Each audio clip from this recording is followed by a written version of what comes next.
Introduction ఒక class చెప్పాను. మొదటి దర్శనం ఒక రోజు నేర్చుకున్నాం, రెండో దర్శనం ఒక రోజు నేర్చుకున్నాం, ఇది మూడో దర్శనం. జకర్యా గ్రంథం నుంచి మూడో దర్శనం నేర్చుకుందాం.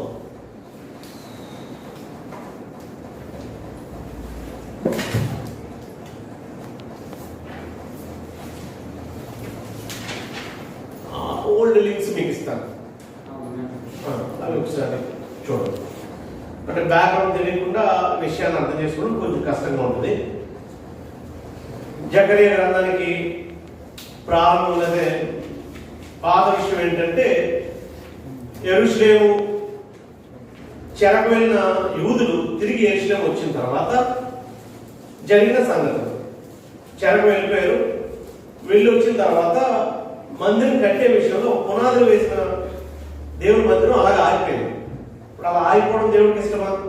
కాదు. అప్పుడు ప్రవక్తలను పంపించి దేవుడు మనుషులు ప్రేరేపించాడు. హగ్గై, జకర్యా వీరిద్దరూ ఆ కాలపు ప్రజలు బబులోను చెర నుంచి వచ్చిన యూదుల్ని ప్రేరేపించి వారు మరలా దేవుని మందిరం కట్టేటట్టుగా చేశారు. అలా చేసే కార్యక్రమంలో హగ్గై డైరెక్ట్ గా దేవుడు మీకు మిమ్మల్ని రెడీ అవ్వమంటున్నాడు, కట్టమంటున్నాడు అని డైరెక్ట్ గా చెప్పేశాడు. జకర్యా డైరెక్ట్ గా చెప్పలేదు. జకర్యా ఎలా చెప్పాడు అంటే, ఆయన కొన్ని దర్శనాలు కలిగి ఆ దర్శనాల ద్వారా చెప్పాడు. ఏంటో దర్శనంలో చూద్దాం. ఒకే గుర్తుందా? పిల్లలైనా చెప్పండి. ఎర్రని గుర్రాన్ని ఎక్కిన మనుషుల దర్శనం 4 ఏదో అన్నాను, అది 2. 4 కొమ్ములు 4 కంసాలు, అది 2వ దర్శనం. ఈ దర్శనాలను బట్టి అది వారికి ఎలా ఉపయోగపడుతుంది, మనకి ఎలా ఉపయోగపడుతుంది అనే సంగతిని మనం చూసాం. ఇప్పుడు 3వ దర్శనం, జకర్యా గ్రంథం నుంచి 3వ దర్శనం. జకర్యాకు వచ్చిన 3వ దర్శనం. ఈ వాక్య భాగం ఎలా ఉంటుంది అని అంటే, 3వ దర్శనం 2వ అధ్యాయం 1వ వచనం నుంచి, జకర్యా 2వ అధ్యాయం 1వ వచనం నుంచి వీరంతా మీరు ముందుగా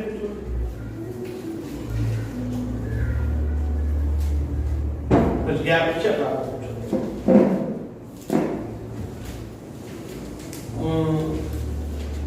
2వ అధ్యాయం 13వ వచనం వరకు. అధ్యాయం అంతా ఒక దర్శనం. 2వ అధ్యాయం 1వ వచనం నుంచి 2వ అధ్యాయం 13వ వచనం వరకు, 1 నుంచి 13వ వచనం. ఇది 3వ దర్శనం. ఇప్పుడు 1వ దర్శనం 3వ దర్శనం అంటే మనకు అంకెలు గుర్తుంటే తప్ప దర్శనాల పేర్లు గుర్తుండవు. ఇప్పుడు 3వ దర్శనానికి పెట్టుకోవాల్సిన పేరు ఏంటంటే, అంటే అక్కడే ఇచ్చాడు చూడండి. మొదటి వచనం చదవండి.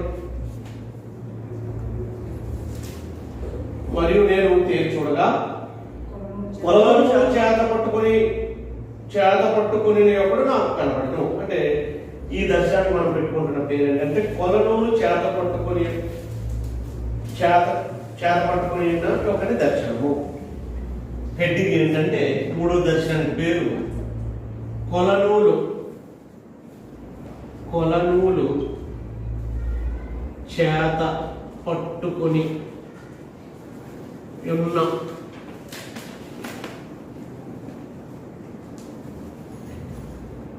మనుషుని లేకపోతే ఒకటి దర్శనం.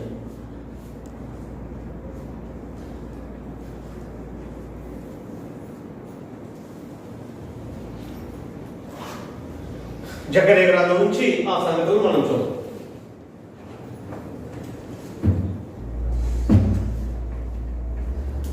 రైట్. ఈ సమయంలో 1 నుంచి ఆ దర్శనం యొక్క సంగతులు చదువుదాం. 1 నుంచి 4 వచనాలు చదువు.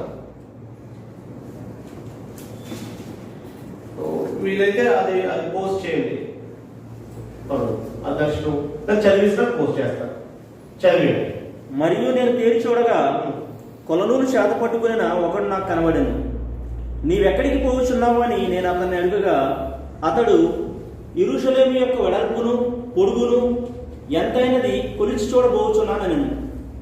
అంతటా నాతో మాట్లాడుచున్న దూత బయలుదేరగా మరి ఒక దూత అతనిని ఎదుర్కొని వచ్చాను.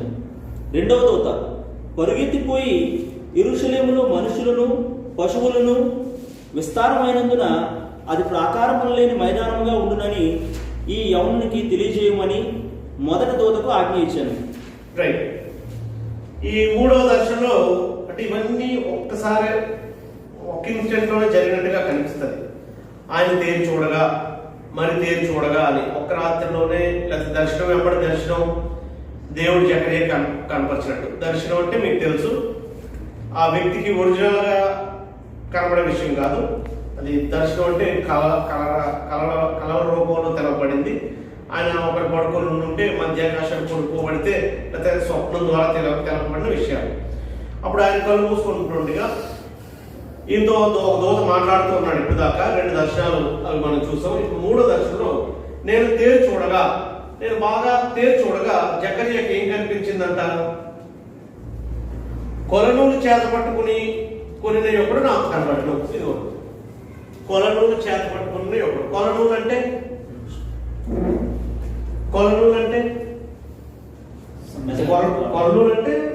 కొలిసే తాడు.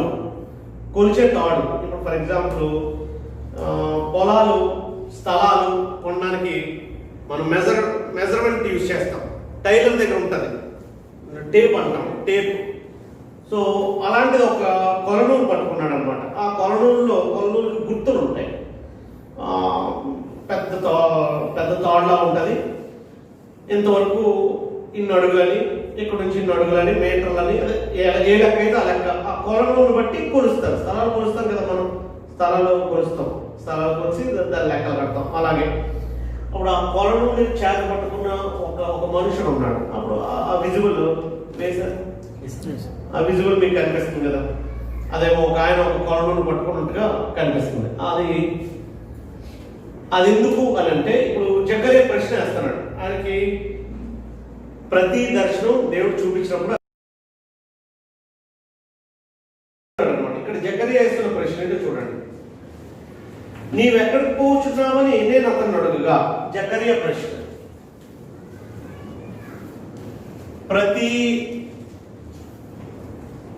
ప్రతి దర్శనంలో కూడా జకర్యా ప్రశ్నలు వేస్తుంటాడు. ఎందుకంటే కనబడిన దర్శనాలు ఎవరికి అర్థం మనకు కూడా అర్థం కాదు, దేవుడికి వివరిస్తే తప్ప. ఎవరో ఒక ఆయన కొలనూలు పట్టుకున్నారు. ఏంటైతే అప్పుడు నువ్వు ఎక్కడికి వెళ్తున్నావు అని జకర్యా ప్రశ్న వేశాడు. జకర్యా ప్రశ్న ఏంటంటే, నీవెక్కడికి పోచున్నావు?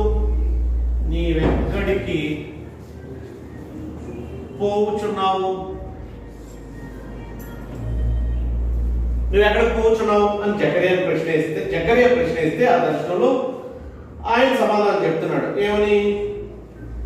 యెరూషలేము యొక్క వెడల్పు పొడుగు ఎంతైనది కొలిచి చూడబోచున్నాను. ఆయన సమాధానం ఏంటి అని అంటే, ఆ కొలనూలు చేత పట్టుకున్న అతడు ఇచ్చిన సమాధానం ఏంటంటే, అతని సమాధానం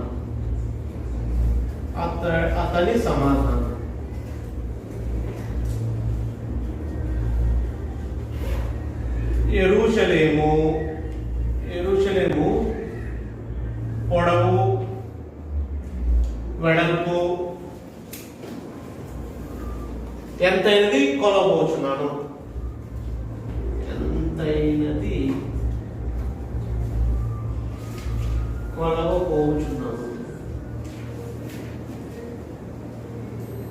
అంటే ఇప్పుడు దేన్ని మెజర్మెంట్ దేని చేస్తాను అంటున్నాడండి. బట్టలు కుట్టడానికి టైలర్ కాదు. ఇప్పుడు యెరూషలేము మెజర్మెంట్ తీస్తున్నాను. యెరూషలేము ఎంత పొడుగు ఉంది, ఎంత వెడల్పు ఉంది అని. అలాంటి మెజర్మెంట్స్ మనకు తీస్తారండి. అంటే మనకు తెలిసిందంటే పొలాలకి, స్థలాలకి, మనుషులకి మెజర్మెంట్స్ మనకు తెలుసు. ఏదో మా ఊళ్ళు అడిగితే ఈ డయాస్ ఎంత పొడవు ఉంది, ఎంత వెడల్పు ఉంది, 3, 6 మనకు బాగా తెలిసిన సైజు 6, 2. ఏ మెజర్మెంట్ అంటున్నాను? లాస్ట్ లో మనం పడుకోబెట్టే శవం మన డెడ్ బాడీ పెట్టి బాక్స్ మెజర్మెంట్ మనకు తెలుసు. 6, 2 అయితే 3, 6 అంటాము. కొంచెం సాధ్య పెద్దదైతే 3 చేయాలి, లేదంటే 2, 6 సరిపోదు. అప్పుడు మనకి ఈ మెజర్మెంట్స్ తెలుసు. స్థలాలు కూడా మెజర్మెంట్స్, అంటే ఊళ్ళు కూడా మెజర్మెంట్స్ ఉంటాయండి. ఇప్పుడు వైజాగ్ పట్టణం ఎంత విస్తీర్ణము, దాని పొడవు ఎంత, వెడల్పు ఎంత, దాని వైశాల్యం ఎంత అనే లెక్కలు ఉంటాయి. ఇప్పుడు ఈ యెరూషలేముని కొలవడానికి నేను వెళ్తున్నాను అని అతను అన్నాడు, రైట్? యెరూషలేము కొలవడానికి వెళ్తున్నాను అని. అప్పుడు జరిగిన సంగతి ఏంటంటే, అంతటా నాతో మాట్లాడుచున్న దూత బయలుదేరగా మరి ఒక దూత అతనికి ఎదురుగా వచ్చాను. అంటే ఇప్పుడు ఇక్కడ జరిగింది ఏంటంటే, ఇప్పుడు అంటే దూతను ఎలాగయ్యాలో నాకు తెలీదు, ఇలాగ ఎందుకు వేశారని నన్ను అనొద్దు.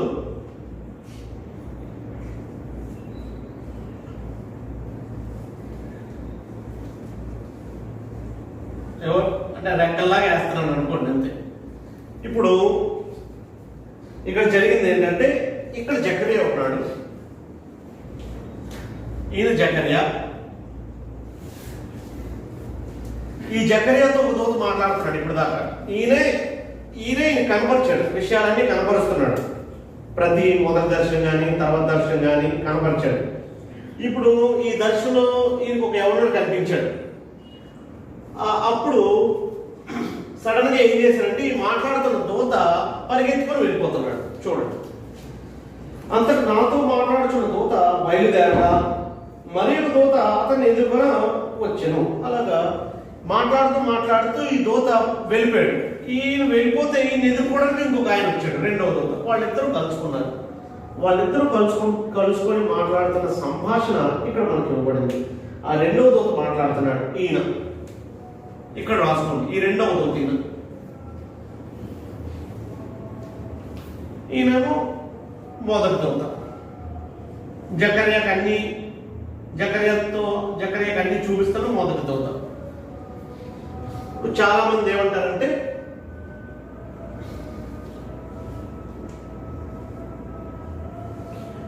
ఆ కొలను చేత పట్టుకున్న దేవదూత ఇతనే జకర్యా కనిపించినట్టుగా కొందరు భావించారు. కొందరు లేదు, మాట్లాడుతున్న దూత వేరు, ఒక యవనంతుడు కొలను పట్టుకొని కనిపించాడని కొంతమంది అన్నారు. ఏదైనా సరే బలి ఏం లేదు. ఇప్పుడు ఈ రెండవ దూత మొదటి దూతను ఎదుర్కొని వాళ్ళిద్దరూ మాట్లాడుతున్న సంభాషణ చూడండి. అంత నాతో మాట్లాడుతున్న దూత బయలుదేరగా మరి ఒక దూత అతను ఎదుర్కొని వచ్చాను. అప్పుడు ఆ రెండవ దూత మాట్లాడుతున్నాడు, పరిగెత్తిపోయి యెరూషలేములో మనుషులు పశువులు విస్తారమైనందున అది ప్రాకారము లేని మైదానముగా ఉండునని ఈ యవనునికి తెలియజేయమని మొదటి దూత ఆజ్ఞాపించాను. అంటే యెరూషలేము ప్రాకారమైన మైదానంగా ఉంటది. మొదటి మాట, యెరూషలేము ప్రాకారము లేని మైదానముగా ఉండును. తర్వాత యెరూషలేము నేను దాని చుట్టూ అగ్ని ప్రాకారముగా ఉండును. నేను దానికి అగ్ని ప్రాకారంగా ఉంటాను. నేను దానికి అంటే యెరూషలేముకి అగ్ని ప్రాకారముగా ఉందును. బాగా గమనించండి. అంటే జకర్యా ఇదంతా చూస్తున్నాడు. తనతో మాట్లాడుతున్న దూత సడన్ గా ఎవరినో ఎదుర్కోవడానికి సడన్ గా బయలుదేరగా ఈ దూతని ఎదుర్కోవడానికి ఇంకొక ఆయన వచ్చినట్టుగా, ఇద్దరు దూతలు మాట్లాడుతున్నట్టుగా. ముందేం చూశాడు జకర్యా? ఒక యవనుడేమో కొలనులు పట్టుకున్నట్టుగా. అంటే ఒకవేళ మనం చిత్రీకరించుకుంటే ఈయన జకర్యా అనుకుంటే ఇది ఒక యవనుడు అనుకోండి. కొలనూలు చేత పట్టుకున్న యవనుడు ఇప్పుడు జకర్యా ఇదంతా చూస్తున్నాడు. ఇక్కడ ఉండి దర్శనంలో జకర్యా ఇదంతా చూస్తున్నాడు. అసలు సీన్లో జకర్యా లేడు. జకర్యా ఇదంతా చూస్తున్నాడు. ముందు ఈ దూత జకర్యాతో మాట్లాడే దూత ఈ దర్శనాన్ని చూపించాడు. తర్వాత సడన్ గా ఈ దూత ఎవరినో ఎదుర్కోవడానికి వెళ్ళాడు. ఆ దూత ఈ దూత కలిసి మాట్లాడుకుంటున్న విషయాన్ని ఇప్పుడు చూస్తున్నాడు. ఒక దూత ఏమన్నాడంటే, నేను రెండో దూత యెరూషలేము ప్రాకారమైన మైదానంగా ఉన్నది, నేను దానికి అగ్ని ప్రాకారంగా ఉంటాను అని మాట్లాడాడు. అప్పుడు మళ్ళీ ఇంకొక మాట, నేను దాని మధ్యను నివాసినై మహిమకు కారణముగా ఉండును. నేను దాని మధ్య అంటే యెరూషలేము మధ్య ఆ పట్టణంలో మధ్య నివాసి అయి మహిమకు కారణంగా ఉండును. మహిమకు కారణమవుతాను.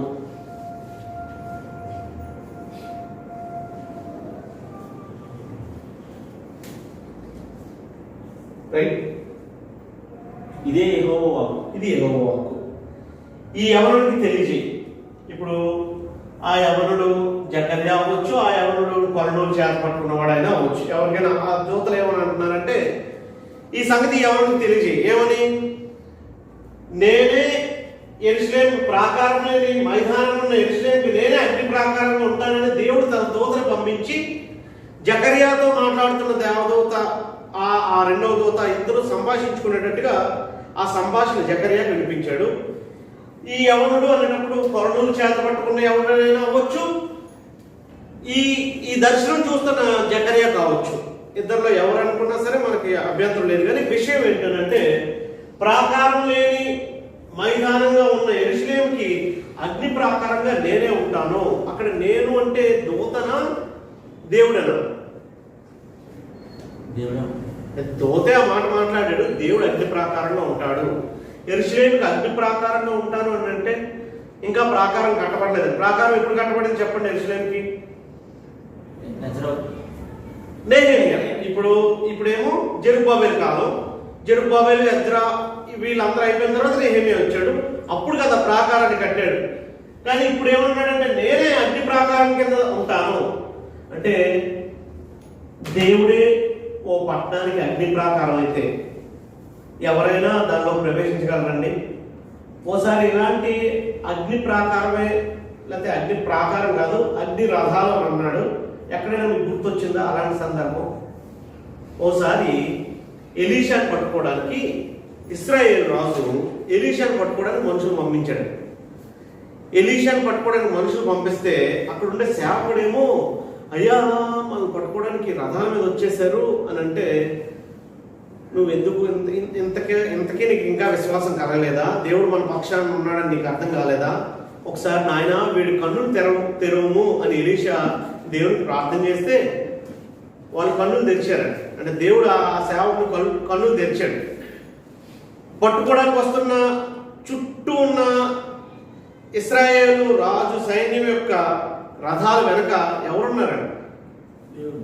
దేవుని యొక్క అగ్ని రథాలు ఉన్నాయంటారు. అప్పుడు ఆ సేవకుడు కళ్ళు ఇలా తెరవగానే ఆయనకు అర్థమైంది. దేవుడు ఏం చేశాడనంటే మామూలు రథాల ముందు అగ్ని రథాలు ఉంచాడు. అలాగే ఇక్కడ ప్రాకారం లేదు కదా, యెరూషలేము ప్రాకారం లేని మైదానంగా ఉంది కాబట్టి దాన్ని దోచేసుకోవచ్చు, దాంట్లో వెళ్ళిపోవచ్చు అని ఎవరైనా అనుకుంటారేమో. నేనే దానికి అగ్ని ప్రాకారంగా ఉంటాను. ఆ మాట మీకు ఏమర్థం అవుతుంది? ఇప్పుడు ఇదంతా చూస్తున్నాడు జకర్యా. చూసి ఏం చెప్పాలి? ఇప్పుడు ఈ దర్శనం వెళ్ళి ప్రజలకు చెప్పాలి. ఏమని చెప్పాలి? దేవుడు మీ చుట్టూ కాపుదల ఉన్నాడు. దేవుడు నాకు ఒక దర్శనాన్ని చూపించాడు. ఆ దర్శనంలో నాకు ఒక యవనస్తుడు కనిపించాడు. యెరూషలేము లెక్కలేస్తున్నాడు. ఎంత స్థలం ఉంటుందో ఆ స్థలం అంతటికి ప్రాకారంగా దేవుడే నేనే ఉంటానని ఇంకొక దూతను పంపించాడు. నాతో మాట్లాడుతున్న దూత ఆ దూత మాట్లాడుకోవడం నేను విన్నాను. నేనే మీకు అగ్ని ప్రాకారంగా ఉంటాను అని అన్నాడు అనే సంగతి జనాలకు చెప్తే అప్పుడు ఏమొస్తుందని ధైర్యం వస్తుంది. ఒకవేళ మన పట్టణానికి యెహోవా అగ్ని ప్రాకారంగా ఉన్నప్పుడు మన మందిరం కట్టాలి కదా, పట్టణం కట్టాలి కదా అని వాళ్ళు కూరుకుంటారు అన్నమాట. ఈ దర్శనం అలా ఉపయోగపడేటట్టుగా దేవుడు ఏర్పాటు చేశాడు. ఇప్పుడు నా ప్రశ్న ఏంటంటే, ఒక దేవుడు ఉంటాయి లేదా ఒక కుటుంబానికి, ప్రకాష్ గారు మీ కుటుంబానికి అగ్ని ప్రాకారంగా ఉన్నాడు అనుకోండి, మీరు ఎలా ఫీల్ అవుతారండి? ఒకవేళ దేవుడు యెషయా గ్రంథంలో చెప్పాడండి, నేను కంచెని తీసేస్తాను. ఒక వ్యక్తికి, ఒక కుటుంబానికి, ఒక సంఘానికి, ఒక ఊరికి దేవుడు ఏ రోజైతే కంచెని తీసేస్తాడో ప్రతి శత్రు, ఏ రోజైతే దేవుడు కాపుదల్లో ఒక వ్యక్తి కాపాడబడతాడో అతనికి దేవుడు అగ్ని ప్రాకారంగా నిలబడతాడు. అలాంటి దర్శనాన్ని ఒకటి చూపించాడు. ఇంకా ఏం మాట్లాడుతున్నాడంటే, ఉత్తర దేశంలో ఉన్న వాళ్ళారా తప్పించుకుని రండి, ఆకాశపు 4 వాయువులంత విశాలముగా నేను మిమ్మల్ని వ్యాపింపజేసి ఉన్నాను. ఇదే యెహోవా వాక్కు. అంటే ఈ రెండో దూత మాట్లాడుతున్నాడు, ఈయన మాట్లాడుతున్నాడు. ఉత్తర దేశంలో ఉన్నవారా అంటే ఇప్పుడు ఇది మధ్యధరా సముద్రం. ఇప్పుడు ఇది మధ్యధరా సముద్రం అయితే ఇక్కడ యోదయ ప్రాంతం ఉంటుంది. యోదయలో ఒక చిన్న పార్ట్ ఎరిసినాము. ఎప్పుడైనా బైబిల్ తూర్పు దేశాలంటేనేమో ఇటువైపు వస్తాయి, పశ్చిమ దేశాలంటే ఇటువైపు వస్తాయి. ఇదేమో వెస్ట్, మధ్యధరా సముద్రం, మెడిటేరియన్ సీ, మధ్యధర. అప్పుడు తూర్పు ఇది అవుతుంది, ఈస్ట్. ఇప్పుడు సౌత్ ఇది అవుతుంది, నార్త్ ఇది అవుతుంది. ఇప్పుడు బబులోన్ ఎక్కడ ఉంటుంది అంటే ఇక్కడ ఉంటుంది. అందుకే దాన్ని తూర్పు దేశం అన్నారు, ఉత్తర దేశం అన్నారు. కొంచెం యోదయ యెరూషలేం మీద అనుకోండి, దీనికి ఉత్తరాన ఉంటుంది, ఇంకా పైన అశ్షూరు ఉంటుంది.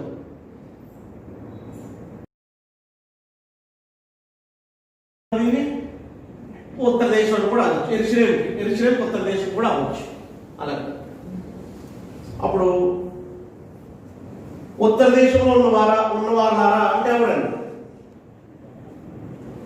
ఉత్తర దేశంలో ఉన్నవారారా అంటే ఎవరు? ఉత్తర దేశంలో ఎవరున్నారు? బబులోన్లో ఎవరున్నారు? పోనీ అయ్యో, బబులోన్ చెరలో ఇశ్రాయేలు ఉన్నారు, యూదులు ఉన్నారు. పూర్తిగా వచ్చేలేదు. మందిరం కట్టడానికి కొంతమందిని పంపించాడు, ఇంకా కొంతమంది ఉన్నారు. వాళ్ళు 2వ దఫా 3వ దఫాకి వచ్చారు. అందుకు మిగిలినంతా మాట్లాడుతున్నారు అనమాట. అంటే ఇక్కడ నుంచి నేనేమో కన్ఫ్యూజ్ చేస్తున్నాను. ఇప్పుడు కెమెరా సంగతి వదిలేండి, వచ్చిన వాళ్ళైనా ఇప్పుడు వాళ్ళకి తెలిసినోడు తెలుస్తుంది, తెలియకపోతే తెలియదు. మీకు అర్థం అవ్వాలి కదా. అప్పుడు బబులోన్లో ఉండే యూదులు అనమాట. ఇక్కడ బబులోన్లో యూదులు ఉన్నారండి. యూదులు పూర్తిగా వచ్చలేదు. అప్పుడు ఆ ఉండిపోయిన వాళ్ళకి దేవుడు ఇస్తున్న భరోసా ఏమన్నాడో చూడండి. ఏమన్నాడు? ఉత్తర దేశంలో ఉన్నవారా తప్పించుకోండి. ఆకాశపు 4 వాయువులంత విశాలముగా నేను మిమ్మల్ని వ్యాపింపజేసి ఉన్నాను. ఇదే యెహోవా వాక్కు. తర్వాత 7వ వచనం, బబులోను దేశంలో నివాసి ఒక సియోను. ఇక్కడ క్లియర్ గా మాట్లాడాడు. బబులోను దేశంలో ఉన్న సియోను అంటే యెరూషలేము వాసులారా. బబులోను దేశంలో యూదులు ఇంకా ఉన్నారు, బానిసలుగా ఉన్నారు. కొంతమంది వచ్చారు, ఇంకా 2 దఫాలు రావాలి. కొన్ని లక్షల మంది ఉన్నారు. వారందరి గురించి మాట్లాడుతున్నాడు. సియోను, ఆ చెట్టు నుంచి తప్పించుకొని పోము, ఇదే యెహోవా వాక్కు. ఇప్పుడు తప్పించుకొని పొమ్మంటే ఎలా పోతారు? బబులోను సామ్రాజ్యంలో ఖైదీలుగా ఉండేవారు. తర్వాత పారసీక రాజ్యానికి వారు అప్పగింపబడ్డారు. వాళ్ళు అక్కడ బందీలుగా ఉండే వాళ్ళు ఎలా రాగలరు అంటే తప్పించుకోపోము, మీరు ఇక్కడికి రండి అంటే దాని అర్థం ఏంటంటే ఆ చెరని తీసేస్తాను పూర్తిగా.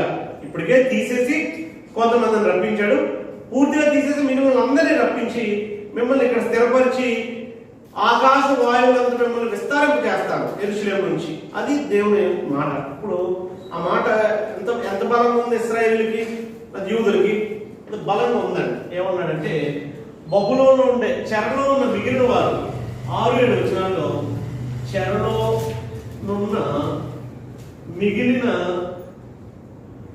యూదులను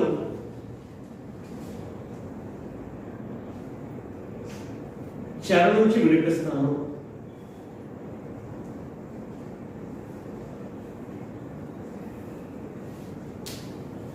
కోరేష్ పంపించాడు, కొంతమందిని ఇచ్చి మందిరం కట్టమని పంపించాడు.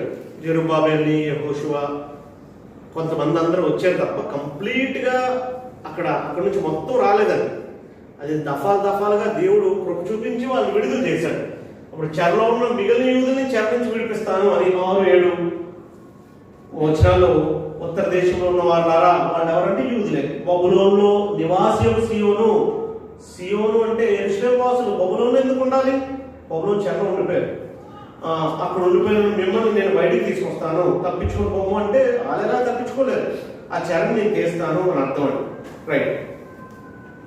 8 సైన్యములకు అధిపతి యెహోవా సెలవిచ్చినదేమనగా, మిమ్మును ముట్టినవాడు తన కనుగుడ్డును ముట్టినవాడిని ఎంచి తనకు ఘనత తెచ్చుకొనదలచి మిమ్మును దోచుకుని అన్యజనుల యొద్దకు ఆయన నన్ను పంపి ఉన్నాడు. అంటే ఎంత గొప్ప మాట మాట్లాడాడంటే, మిమ్మల్ని ముట్టుకున్నాడు నా కనుగుడ్డును ముట్టినవాడు, మిమ్మల్ని ముట్టినవాడు, మిమ్ములను ముట్టినవాడు నా కనుగుడ్డును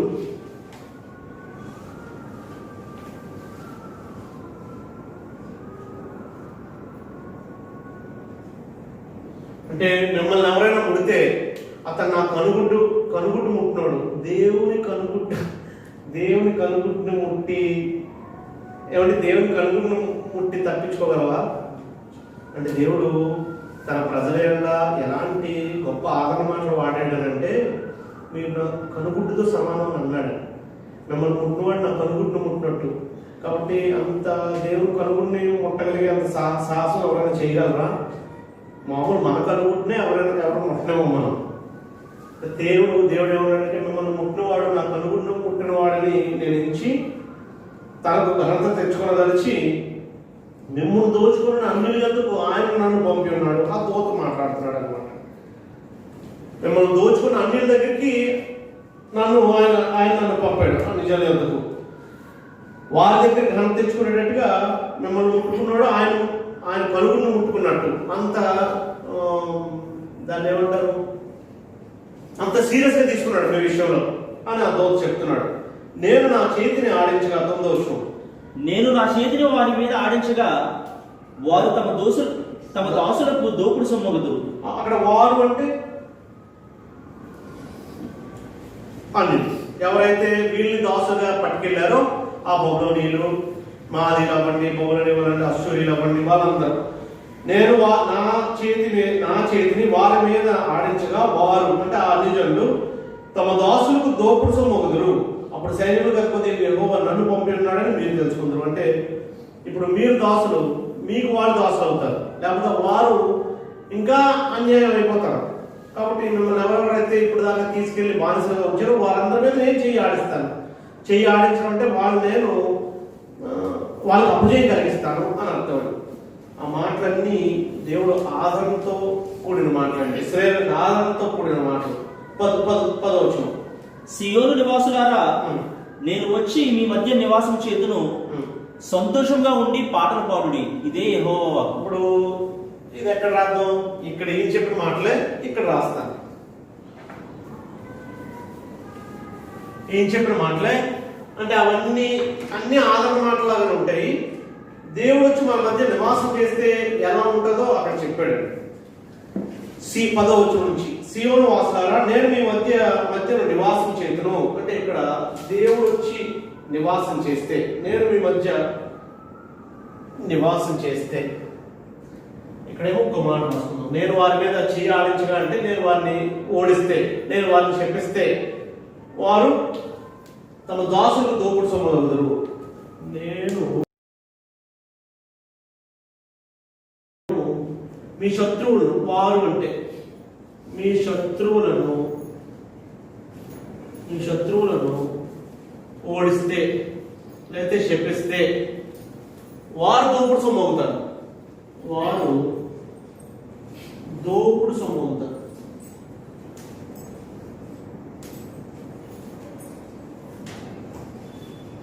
అంటే వారు ఓడిపోతారు. ఇప్పుడు దాకా వారు గెలిచారు, మీరు దాసులుగా ఉన్నారు. ఇక్కడ నుంచి వాళ్ళని నేను గెలవను, నా చేయి వారి మీద ఆడిస్తాను అంటే వాళ్ళు ఓడిస్తాను.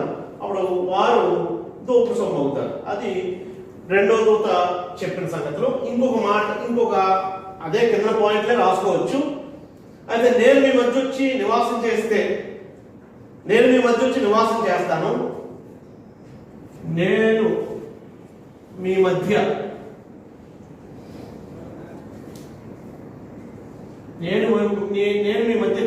చేతును.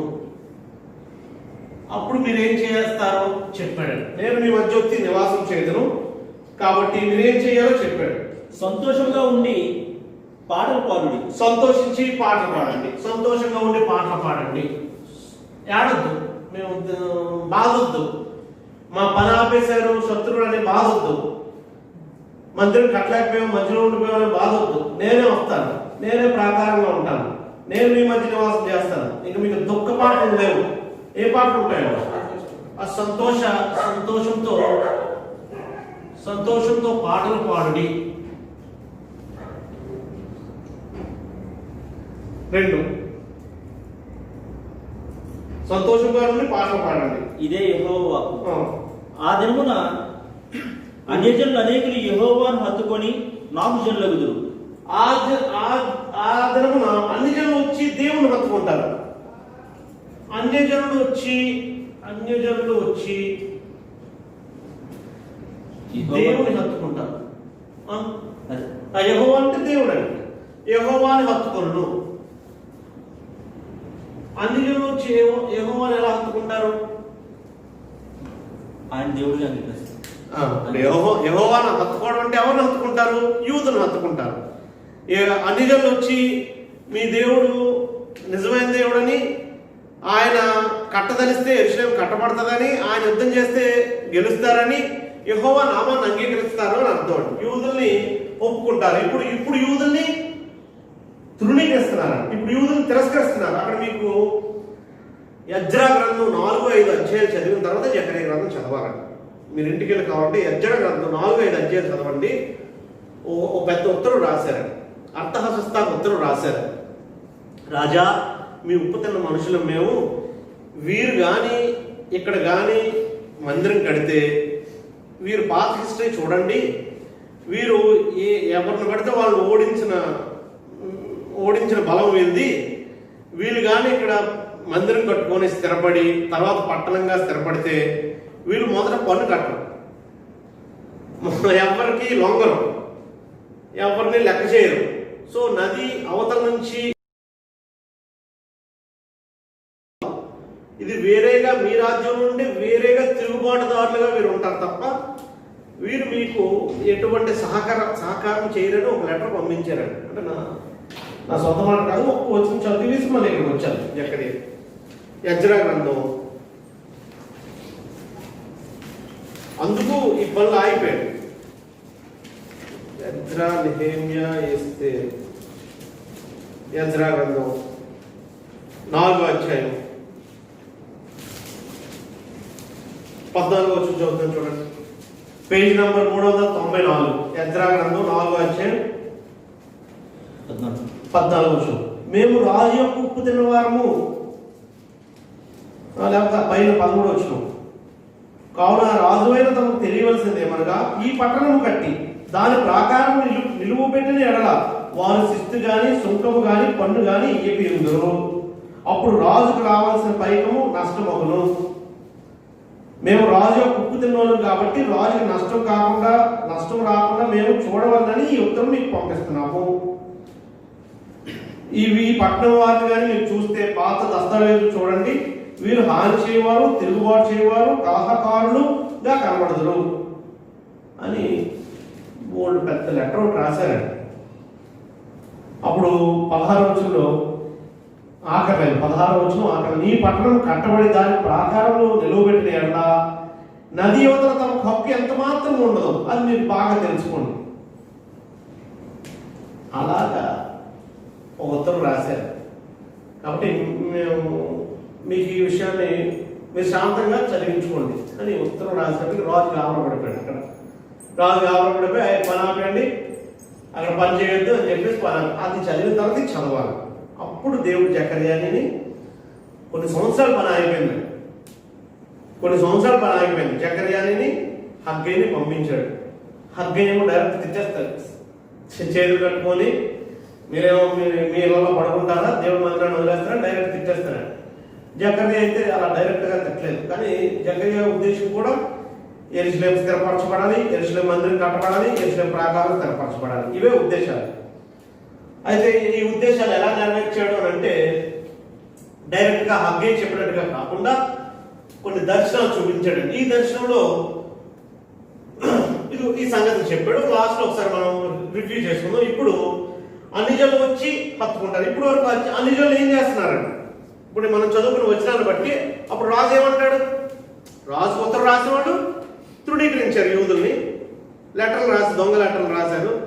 ఆ విన్న రాజు ఏం చేశాడు? పని ఆపించండి అన్నాడు. పని ఆగిపోయింది. మనుషులందరూ యూదులు తృణీకరించారు. ఇప్పుడు తృణీకరిస్తున్నారు. కానీ ఒకప్పుడు నేనే ప్రాకారంగా ఉంటాను, నేనే మీ మంచి నివాసం చేస్తాను. అప్పుడేమవుతుంది? అప్పుడు మీ దగ్గరికి వస్తారు మనుషులు, మీ దగ్గర మిమ్మల్ని మా గురించి కొంచెం రికమెండ్ చేయండి రాజుకి, మా గురించి కొంచెం దేవుడిని అడగండి అని రోజు వస్తుంది. నేనే మీ మధ్య నివాసం చేస్తాను, అనుజనులు మీ మధ్య దేవుడు బతుకుంటారు అని అన్నాడు. మలాకీలోకి వచ్చాడు.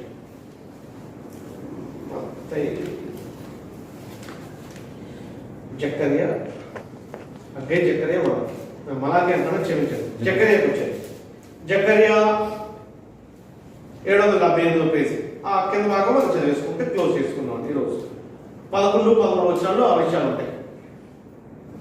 నేను మీ మధ్య నివాసం చేస్తాను, అనుజనులు యెహోవాను హత్తుకుంటారు.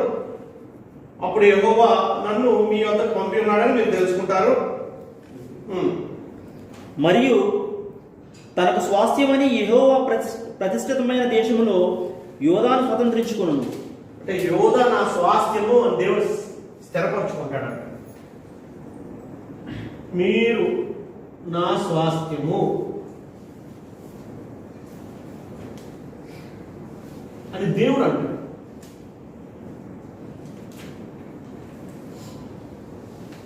అంటే దేవుడు చెప్పే మాట ఏంటంటే మీరు నా స్వాస్థ్యము అని దేవుడు చెప్పు.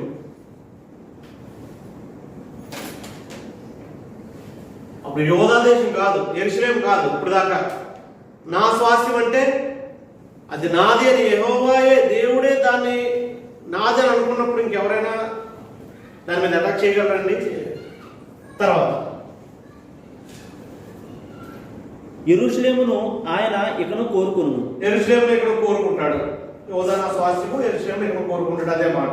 సకల జనులారా, యెహోవా తన పరిశుద్ధమైన నివాసం విడిచి వచ్చుచున్నాడు, ఆయన సన్నిధిని మౌనులయ్యుడి. విడిచి వచ్చున్నాడు అనే మాటకు అర్థం మీరు కోరుకొని మీ పట్టణంలో నివాసం చేయడానికి వస్తున్నాడు అని. విడిచి వచ్చేయడం అంటే ఆయన ఏమో ఓ ప్రదేశం విడాల్సిన అవసరం లేదు, ఓ ప్రదేశానికి రావాల్సిన అవసరం లేదు. ఆయన అంతటా ఉన్నవాడు. దీని మీద దృష్టించాడు, ఆయన దీని మీద దృష్టించాడు అని అర్థం అండి. విడిచి వచ్చాడు అని వస్తాడు, ఇక్కడ నివాసం చేస్తాడు. ఆయన తన పరిశుద్ధమైన నివాసం చేసి విడిచి వచ్చున్నాడు, ఆయన సన్నిధిని మౌనులయ్యుడి. అక్కడ ఒక మాట ఉన్నాడు. ఒకవేళ దేవుడు ఇక్కడికి వస్తే మీరేమి మాట్లాడాల్సిన అవసరం లేదు, ఆయన చూసుకుంటాడు. మీరు చేయాల్సింది ఆయనకు లోబడి మౌనులే ఉండడమే, ఆయన ఎలా భయభక్తులు కలిగి తలలో వచ్చి నమస్కారం చేయడమే ఆయన పని ఆయన చేసుకుంటాడు. దేవుని సన్నిధిని మౌనులయ్యుడి. దేవుని సన్నిధిని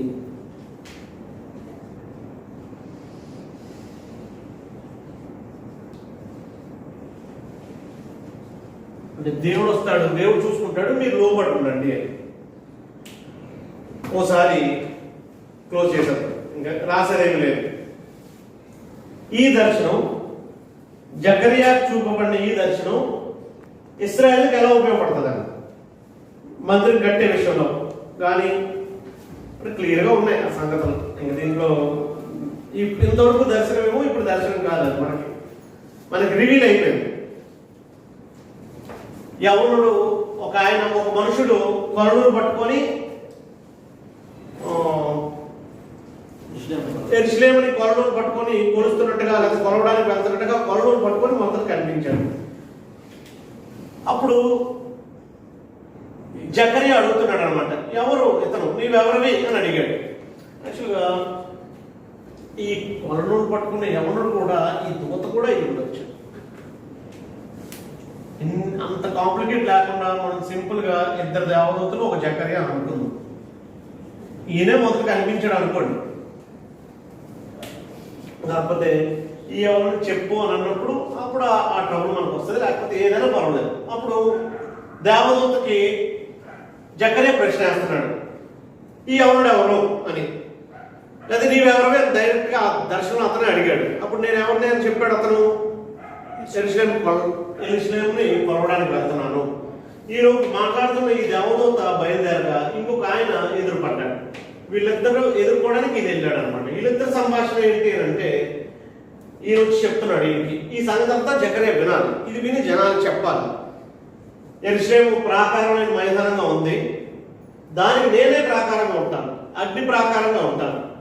దాని మధ్య నివాసి దాని మహిమకు కారణం అవుతాను. దేవుడు ఎక్కడ ఉంటాడో అక్కడ మహిమ వస్తుందా రాదా?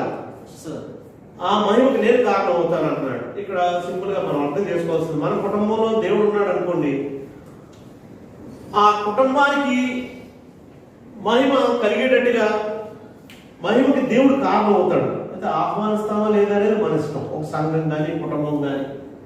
చెరలో ఉన్న మిగిలిన యూదుల్ని చెర నుంచి విడిపిస్తానని చెప్పాడు. బబులోనులో ఉన్న సియోను, బబులోను నివాసి అయిన సియోను అంటే యూదులు.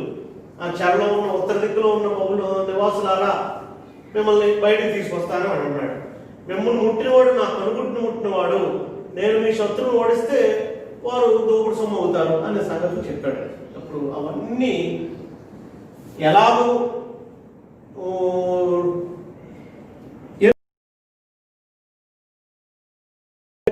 రాబోయే రోజుల్లో పట్టంగా కట్టబడడానికి ఉపయోగపడుతుంది ఈ దర్శనం అని అంటే, దేవుడు తనే తన దూతను పంపించి స్వయాన ఇచ్చిన భరోసాది. అది వింటే ఎవరికైనా బలం కలుగుతుంది. అంటే నేను మీకు చెప్పాను రిపీటెడ్గా ఒకటే సంగతి ఏంటి, పట్టణం కట్టు, ఒక అధ్యాయం. అధ్యాయం అయితే ఒకే ఒక పారాగ్రాఫ్ రాశాడు. అదే అధ్యాయం మొదటి అధ్యాయంలో పట్టణం కట్టడం స్టార్ట్ చేశారు. ఓ మాట సరిపోతుంది కదా మీరు అనొచ్చు, నాకు తెలియదు దేవుడు ఎందుకు అన్నిసార్లు పంపించి అన్ని దర్శనాలు పంపించి అలా చెప్పించాడో, కానీ మాట అయితే అదే. అయితే నేను మీ మధ్య నివాసం చేస్తాను కాబట్టి సంతోషంతో పాటలు పాడండి. అనుజనులు వచ్చి దేవుడిని హత్తుకునేటట్లు జరుగుతుంది. అప్పుడు మీరు నా స్వాస్థ్యము, నేను మీ సన్నిధిలో ఉంటాను, మీరు నాకు జస్ట్ మౌన్లో ఉన్నాడు. వాళ్ళు నేనేమంటానంటే వారి సంగతి వదిలేను. ఈ దర్శనం మనకెలా ఉపయోగపడుతుంది ఈరోజు అంటే ప్రాక్టికల్గా అన్వయించుకోకపోతే పాత్ర గ్రంథాలు ఏమైపోతాయి అంటే ఒక కథలాగా ఉండిపోతాయి. జకరియా దర్శనంలా ఉండిపోలా మనకు ఉపయోగపడాలని. ఈరోజు దేవుడు మన మధ్య నివాసం చేస్తే, ఇద్దరు ఉన్నారు, దేవుడు మన మధ్య నివాసం చేస్తే మనం ఏడుస్తూ ఉంటామా సంతోషంగా ఉంటామా? మరి కరోనా ఇబ్బందులు ఉన్నాయి కదండి, కష్టంగా ఉంది కదండి, కష్టంలో కూడా ఆనందిస్తామా? అందుకోసం అపోస్తలుడైన పౌలు నాకు లేని అందు నేను ఉండ ఆ స్థితి ఎరుగుదును, ఉన్న స్థితి ఎరుగుదును, అన్నిటి విషయంలో నేను తృప్తి కలుగుతున్నాను అని అన్నాడండి. దేవుడు మనతో ఉన్నాడు అని అనుకున్నప్పుడు మనం సంతోషంతో పాటలు పాడతాము. కష్టాల్లో కూడా చెరసాలు వేసారు అపోజిట్ పౌల్ని సేల్ని, మమ్మల్ని చెరసాలు వేస్తారు, మమ్మల్ని ప్రార్థన చేయండి అని అన్నారా? పాటలు పాడారా? ఎందుకు పాటలు పాడారు? పాటలకు వచ్చేయండి వాళ్ళకి. మనకు రావండి, మనకి ఏమొస్తుంది తెలుసండి, అప్పటికే జైలాధికారి మనల్ని బొండేసి కుళ్ళపొడిసేస్తే మనకి అంటే దాన్ని ఏమంటారు నిట్టూర్పులు వస్తాయి, అవి ఆ మూలుగులు వస్తాయి తప్ప పాటలు రావండి. కానీ వారి గొప్పతనం ఏంటంటే పాటలు పాడారండి. కారణం ఏంటంటే దేవుడు మాతో ఉన్నాడు. చనిపోయినా సరే మేము దేవుడి కోసం చనిపోతామని గొప్ప ధైర్యం. అన్యజనులు మన వద్దకు వచ్చి దేవుని హత్తుకునేటట్టుగా. ఎప్పుడు అన్యజనులు వచ్చి మా దేవుని హత్తుకుంటారండి. రాజు ప్రశాంత్, నీ బ్రతుకు నీతిగా ఉందనుకో, అరే బ్రతికితే ప్రశాంతంగా నిజంగా మాట తప్పడారే. మీరు నమ్ముతారు లేదో కానీ 1-2 సార్లు మిమ్మల్ని జనాలు అబ్జర్వ్ చేసిన తర్వాత నువ్వు చెప్పరా అని అడుగుతారు. ఎందుకో తెలుసండి, ఆడైతే అబద్ధం ఆడదు అని. నేను క్రికెట్ ఆడుకునేటప్పుడు నన్ను ఎంపైర్గా పెట్టేవారండి. ఆ అబ్బాయిని ఎంపైర్గా పంపించండి అని, అబ్బాయి అబద్ధం ఆడటం అని. అంటే వీళ్ళైతే ఇప్పుడు బ్యాటింగ్ టీంలో ఎంపైర్గా ఉంటారు, ఎప్పుడు అబద్ధాలే. నన్నేమో మా వాళ్ళు పంపించేవారు కాదు, నువ్వు వెళ్తే వాళ్ళ వైపు మాట్లాడేస్తావని. వాళ్ళ వైపు కాదా, జరిగితే మనకి ఎంపైర్కి ఏమనిపిస్తే అది చెప్పాలని. వీళ్ళు ఎప్పుడు అయినా ఆపోయినా అన్నోట్లన్నీ దొంగ అబద్ధాలే, ఈ బ్యాట్ టచ్లన్నీ ఆ దొంగ అబద్ధాలే. అందుకు అంటే మనం నీతిగా బ్రతికితే మన చుట్టూ ఉన్న వాళ్ళు ఏమంటారంటే దేవుణ్ణి హత్తుకుంటారు మన జీవితాన్ని బట్టి. నువ్వు బోధన ప్రసంగాలు చేసి నీ బ్రతుకు ఒకలా ఉంటే మనుషులు నిన్ను చూసి దేవుడు హత్తుకోరండి. ఈ రోజుల్లో చాలా అంటే ఒకవేళ బాధ కలిగించే అంశమైనా సరే క్రీస్తు సంఘానికి ఎంతో చెడ్డ పేరు రావడానికి కారణం ఏంటంటే మనుషులు బ్రతుకులేనండి. అంటే విశాఖపట్నంలో నాకు తెలుసు, మిగిలిన స్థలాల గురించి నేను మాట్లాడట్లే. ఎంతోమంది కన్వర్ట్ అవ్వకపోవడానికి కారణం ఏంటంటే వ్యక్తుల జీవితాలే. అనుజనులు వచ్చి దేవుని హత్తుకునేటట్టుగా ఉండాలండి. కాబట్టి నేను మీ మధ్య నివాసం చేస్తాను, మీరు అపరిశుద్ధంగా బ్రతకడానికి లేదు. ఇంకా మీరు నా స్వాస్థ్యము. దేవుడు మనమే దేవుడు స్వాస్థ్యం అయితే తల్లిదండ్రులు అంటారు ఒక్కోసారి, మీరే నా ఆస్తిరా అని. దేవుడికి ఎవరు ఆస్తాడు?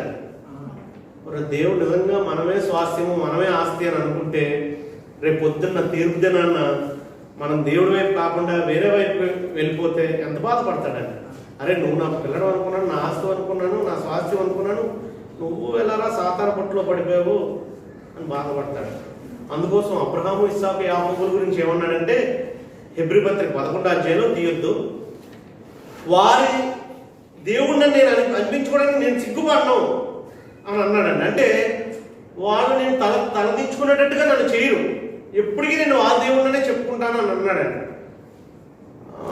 మన విషయంలో ఏమని అనుకోవాలండి, మన కాశీ సురేష్ దేవుణ్ణి నేను అని దేవుడు చెప్పుకోవాలంటాడు.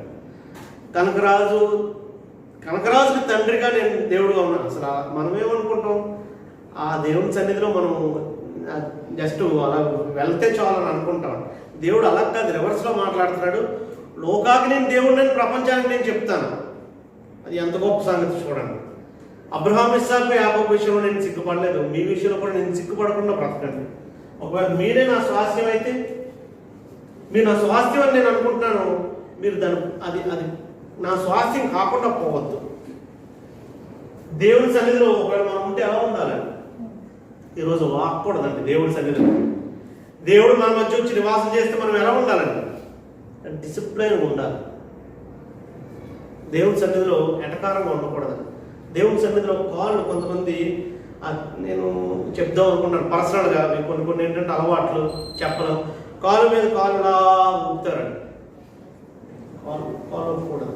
దేవుని సన్నిధిలో సిన్సియర్గా ఉండాలి. దేవుని సన్నిధిలో ఈ బటన్ ఇలా ఇప్పు కూర్చోకూడదండి. అంత డిసిప్లిన్ కావాలండి. అంటే భౌతికమైన అపీరెన్స్ మాత్రమే కాదండి, ఒబీడియన్స్లో కూడా, లోపల కూడా. పై రూపం గురించే నేను మాట్లాడట్లేదు, లోపల కూడా దేవుని సన్నిధిలో నిజంగా మౌని అయి ఉండాలి. అన్నీ నాకు తెలుసనే అహంకారం, అన్నీ నాకు వచ్చనే గర్వం పనికిరాదు. అది ఒకడు మనం అప్లై చేసుకుంటే దేవుడు సింపుల్గా జకర్యా ఇదంతా చూపించాడు. జకర్యా ఇదంతా చూసి కిందకెళ్ళి ఇప్పుడు చెప్తాడు అన్నమాట ఈ సంగతి. అది 3వ దర్శనం. కొలను చేత పట్టుకున్న ఒకటి దర్శనం. ముందు కొలను చేత పట్టుకున్న ఒక ఆయన కనపడ్డాడు, తర్వాత 2 దేవదూతలు మాట్లాడుకోవడం కనపడ్డాడు.